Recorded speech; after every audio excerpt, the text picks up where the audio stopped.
Selamat berjumpa kembali dalam mata kuliah sosial media dan komunikasi. Pada kesempatan ini kita akan membahas tentang konsep perubahan sosial. Sebagaimana yang kita ketahui, di dalam dunia tidak ada yang tidak berubah. Semua berubah. Nah, ini menarik diteliti apa yang mendasari terjadinya konsep perubahan tersebut, terutama dalam konsep-konsep komunikasi. Perubahan sosial sendiri memiliki tiga aspek. Pertama tentang prosesnya, yaitu bagaimana transformasi struktur, nilai-nilai, dan tata cara yang berubah dalam masyarakat dari waktu ke waktu. Yang kedua ada tentang sebab, yaitu faktor-faktor teknologi, politik, ekonomi, sosial, budaya, maupun alam ya yang mempengaruhi terjadinya perubahan sosial. Nah, yang ketiga bagaimana dampaknya. Nah, ini melihat bagaimana efek yang luas yang bisa mengubah norma, nilai, dan tata kehidupan sehari-hari dalam masyarakat. Apa yang menyebabkan perubahan? Nah, ini pertanyaan menarik atau klasik yang dicoba dijawab oleh pada abad ke-16 misalnya, atau teoretisi pada abad ke-17. Yang pertama, secara teoretik perubahan bisa terjadi karena evolusi. Jadi adanya perubahan dari tahapan-tahapan masyarakat, dari masyarakat yang primitif bergerak menjadi masyarakat yang berbudaya, ini dapat dipandang menjadi penyebab terjadinya perubahan. Yang menarik adalah dalam ilmu sosial, penyebab perubahan sosial adalah dua. Yang pertama secara teoretik, teori konflik. Yang kedua adalah teori struktural fungsional. Teori konflik berpendapat, teori ini diawali oleh pemikiran Marx yang melihat bahwa selalu terjadi tarikan kepentingan di dalam masyarakat, yaitu antara pemilik modal dengan pekerja. Pada perkembangannya, teori konflik mengalami begitu banyak perubahan dan revisi yang intinya adalah konflik adalah menjadi penyebab terjadinya dinamika sosial dalam masyarakat. Nah, yang kedua teorinya adalah teori struktural fungsional. Teori ini menganggap bahwa apa yang terjadi di dalam masyarakat mengalami penyesuaian-penyesuaian atau yang disebut dengan istilah equilibrium, yaitu bahwa peran dan fungsi yang terjadi di masyarakat sedemikian rupa berubah dan mengalami perkembangan, dan itu yang menjadi dasar-dasar bagi terjadinya perubahan sosial.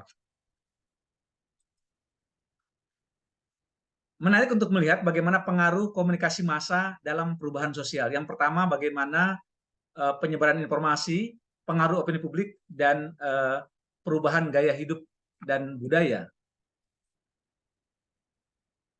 Bagaimana perubahan sosial bisa berlangsung dalam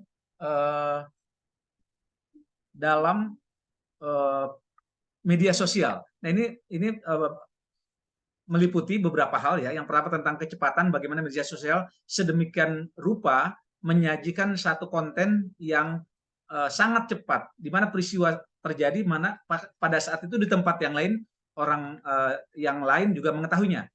Yang berikutnya adalah tentang adanya partisipasi masyarakat. Sebagaimana kita ketahui bahwa munculnya media sosial melahirkan apa yang disebut dengan jurnalisme halayak, ya, yang membuat bahwa semua orang bisa terlibat memberitakan, semua orang adalah reporter, semua orang adalah jurnalis, semua orang mempunyai kebebasan untuk memberikan berita yang akan di-share ke dalam media sosial.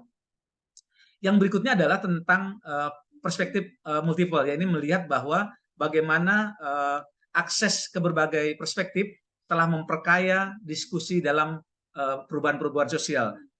Orang dengan kelas sosial yang berbeda, dengan pendidikan yang berbeda, bisa saja mengikuti satu diskusi-diskusi tertentu yang membuat jadi perspektifnya sangat kontras dan tentu sangat menarik ya. Kalau kita bisa melihat bagaimana media sosial telah memberikan warna baru bagi perkembangan perubahan sosial dalam pembentukan wacana publik. Dapat kita lihat bagaimana dampaknya. Jadi dampak positifnya, informasi yang tersebar luas dengan cepat memberikan individu dan halayak sebuah kecepatan informasi yang memungkinkan terjadinya pengambilan keputusan.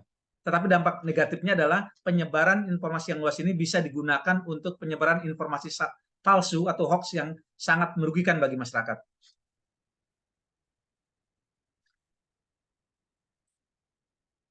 Ya, terakhir dalam kajian ini kita akan membahas bagaimana strategi komunikasi massa dalam mempengaruhi perubahan sosial.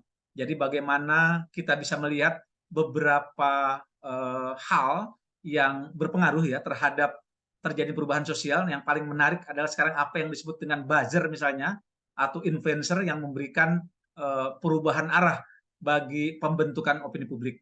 Nanti mohon kawan-kawan terus membaca dalam modul yang telah diberikan, karena memang kesempatan kita terbatas. Mudah-mudahan bermanfaat. Jangan lupa untuk terus mendalami kajian ini, dan kita akan bertemu lagi dalam pertemuan berikutnya. Terima kasih.